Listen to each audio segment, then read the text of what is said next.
How's it going, everybody? I'm meteorologist Joey Cragness, filling in for Taylor for your daily forecast. She should be back tomorrow if all of her travel plans go according to plan. But today we do have some severe weather to talk about. Storms are expected in parts of Oklahoma and Texas later on this evening. We'll be looking at what you can expect for those. And then over the next couple of days, some more severe weather for parts of the country.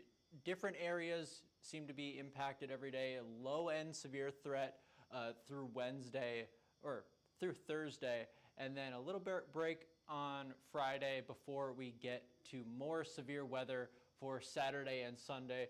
It's looking like Saturday and Sunday could be a little bit on the messy side in terms of the storm organization, but they could still produce some severe threats, including hail, wind, and tornadoes. So we'll be looking at that. But before getting into the forecast, we'll look at what happened yesterday. Had a few isolated hail reports in parts of Louisiana and Florida. Other than that, there wasn't really too much that came out of the storms yesterday. It was a pretty low-end, calm, relaxing day, which the Met team back here needed a little bit of a break from this past weekend. So yesterday was a nice reprieve from that. In terms of temperatures, we're looking at below average temperatures for the Ohio River Valley and Great Lakes region, but pretty much above average temperatures pretty much everywhere else. Same story for tomorrow, that cold front getting a little bit stronger as it moves off onto the East Coast, seeing 10 to 15 degrees below average in parts of Pennsylvania, Maryland, West Virginia, and Virginia.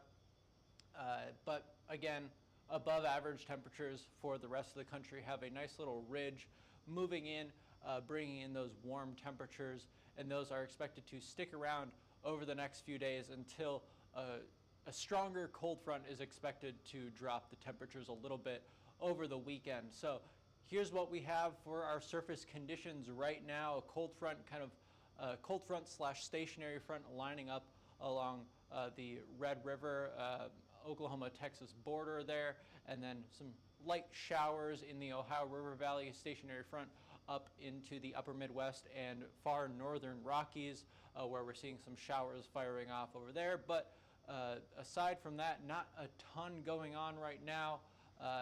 We'll zoom in on some of those light rain showers, seeing possibly some snow up in the higher elevation areas, but really nothing too much of note going on currently. For temperatures, we're looking at slightly below average temperatures, like I was talking about before, in the Great Lakes region, in the mid to low 40s. A few areas below freezing up there, but not too many. But then in the southern plains and western U.S., seeing above average temperatures right now in the mid to upper 70s for the southern plains and mid to upper 60s for the western U.S. So looking at what we're expecting for tonight, seeing a few storms start to fire off in the late afternoon, early evening hours.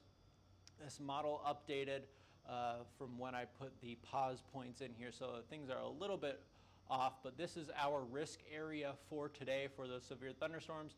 Seeing some storms start to fire off, and this will kind of be the main round of storms pretty late tonight, around 11 p.m. That line begins to grow kind of right along the I-40 corridor and south. That's where we're expecting the bulk of the severe weather, and this line will kind of just progress off very slowly to the south-southeast. Main concern with this is some small hail, damaging winds, but a bigger concern is flash flooding. With how these storms are propagating and moving, they're going to be trailing over the same area repeatedly for several hours. So expecting several inches of rain for some areas. So be on the lookout for any low-lying areas. You could see some flash flooding, especially if you are in southern Oklahoma and far northern Texas. Those are the main areas of concern when it comes to flash flooding and your severe weather as well. For tomorrow evening, we're looking at isolated thunderstorms in far southern Texas. These cells could produce some larger hail, but not really going to be super widespread or anything like that. But then as we move throughout the day on Thursday morning, those storms will move up to the northeast, again with an isolated severe hail threat, isolated damaging wind threat, but then moving into Oklahoma as it moves off to the northeast on Thursday evening. So here's what we have for our hail forecast for this evening.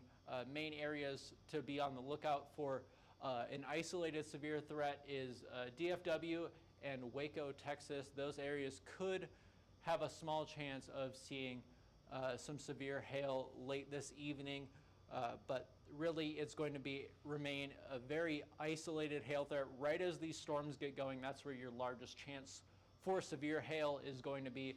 And then after they congeal into that line, then it becomes mainly a wind and flash flooding threat. So not much of a hail threat for today, but it is there, so we'll be watching that. Maximum size today, right as those storms get going this evening, could be up to ping pong ball sized hail, 1.5 inches.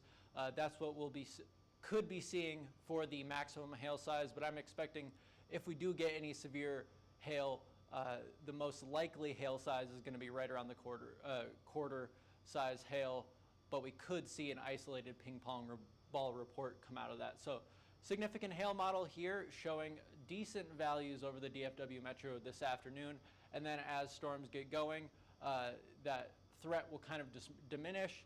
So these storms here, right near Waco and the DFW metro, they could produce some larger hail this evening, right around the 7 p.m. time frame is when we're expecting things to kind of fire off.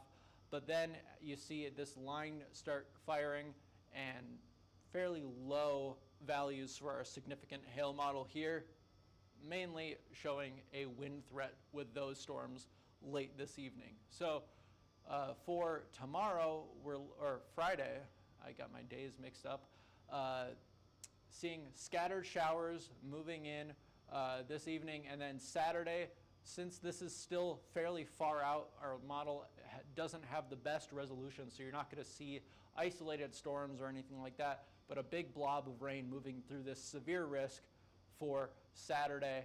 And then going into Sunday, that severe risk shifts off to the east, the southeast coast of the U.S. here. Got the Carolinas, Georgia, and far northern Florida in the risk area for severe weather on Sunday, and that is mainly going to be a morning/midday threat with those storms as the system moves off the east coast. For our upper air map here, we don't have much upper air support for these storms this evening, so it's mainly going to be a surface-driven event.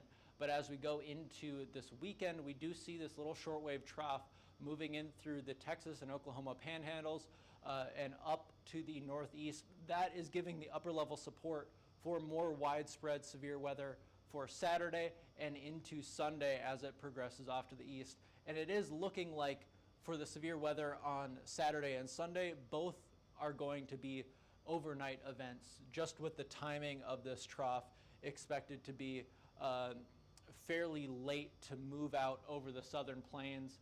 And then as we get into next weekend, we're watching another trough off the west coast that could bring some more severe weather as we get into the beginning of the week. Around the April 8th-ish time frame is probably when we could be seeing another severe risk for the central U.S. For temperatures, we're looking at warm temperatures as that ridge, these pressure lines here, move off into the central U.S. We're going to be seeing above average temperatures sticking around for the time being. You see temperatures in the 80s and upper 70s for the southern plains. I wouldn't be surprised if a few areas in Texas hit 90 degrees, possibly getting into the mid-90s for some of the days this week, and then cooling down towards the weekend as that low pressure system brings in some moisture from the Gulf Coast to cool things off a little bit as we go into Saturday, and then Sunday. You can see that low pressure system here located around the north central Kansas area. Cold air behind it, warm air out ahead of it. You see the warm front up here. So a big area of the U.S. in that warm sector, looking that they could see some storms this weekend. For wind gusts, things look like they're going to be calming down for most of the country starting tomorrow, and then picking up again as we get later on into the week. Tomorrow and Thursday look relatively calm, and then Thursday afternoon starting to pick up again and really get going again on Friday as we move later on into the day, as that low pressure system starts to strengthen as it moves off of the Rockies. Warmer than average temperatures expected for most of the country during that 6 to 10 day time frame, March 30th to April 3rd here, and then above average precipitation is expected as well for a good chunk of the country, near normal in this small little gray sliver, and then below average is what has a decent chance of happening for the far southern U.S.